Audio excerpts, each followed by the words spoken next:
I'm just going to be using this video to show you how our math resource guides, and science has a version of it. I think ELA has a literacy framework that they can use.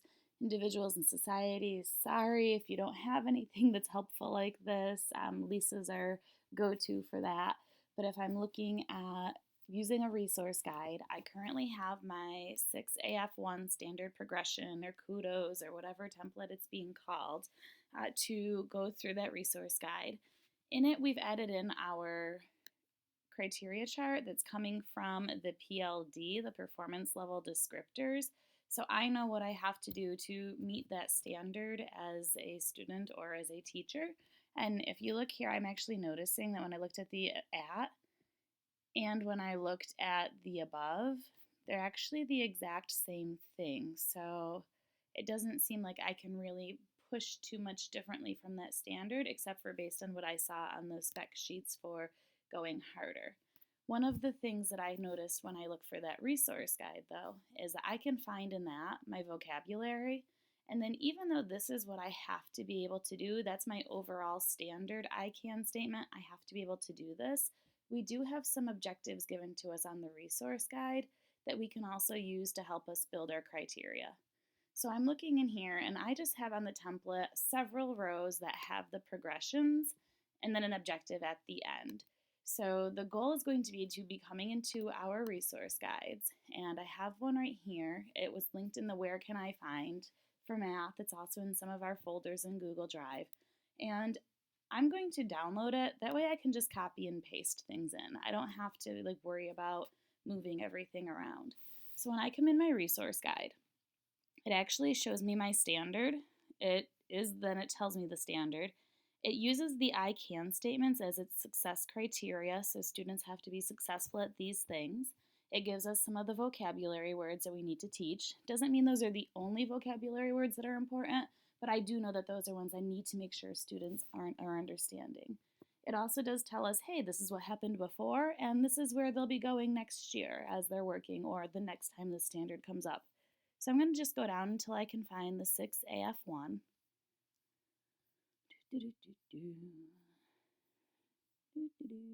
There it is. And then this is one of those fun ones that crosses 2 pages, so it's not as easy to copy and paste, but it's still pretty easy.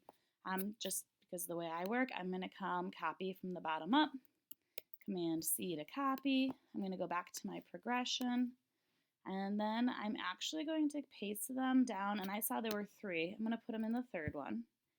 And that's because then I'm going to take the ones above the third one, just because I want to do it this way. It's not the way you have to do it. I'm going to cut that from there. Oh, probably have a bunch I can delete of spaces. Oh, I deleted the I. Oh well. Okay, then I've got that one in. I'm going to paste again here, just because I know that I had 3. And I'm just working backwards. And then I'm going to make it a little more organized. Here's the end of that first objective they had in there is their I can statement for success criteria.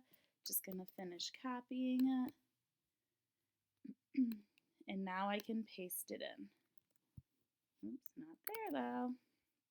Oh, this guy. All right. So now I'm just going to bring it all together. And now I know that I have 3 I can statements that I need to be able to have students be successful at to be able to master my at student level from the I can. What's going to happen today in cluster that we're going to be working on now is, well, how do I get to that? How do I know that I've mastered all of these skills so that I can get there? So what I would be doing now is talking with my team about, hey, this is what this one says. Here's what this one says. How are they different? What are the skills I need to do along the way and build in to meet this? Same with this one, and then with this one. And then from there, I'm going to be deciding what learning I would need to do. I do have an extra table in here, so I can just do a right click with that, delete that table. It's there. It's gone now. I don't have to worry about having more rows in my template than I need. Another thing that I'm going to just name is maybe I only have 3 or 4 skills I need to plug in. That's okay. It's not meant, this isn't a, you have to have this many progressions along the way.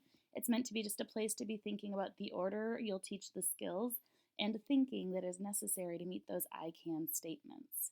I'm also just going to come back real quick to my chart, and I'm going to just grab my vocab words. There's 4 for this one. It doesn't mean those will be the only vocabulary words I should teach. Do a little bit of formatting after.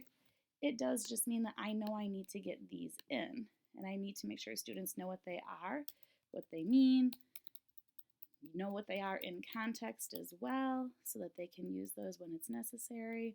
Just do a little cleaning up here, and then it doesn't matter what other words I decide to add to this. I know that some grade levels or subject areas have calendars that had those vocabulary words in it. Just trying to make everything all in one place so it's easy as you continue to plan.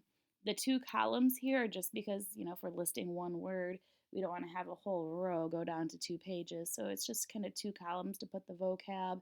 You can use it how you wish with that. And then we'll just keep working back to see if we can add any more information in. But that's basically how I'm using the resource guide, is to find my vocabulary words that the IDOE says my students need to know, and then to pull out all of my necessary I can statements to use for my objectives throughout the time I teach the standard.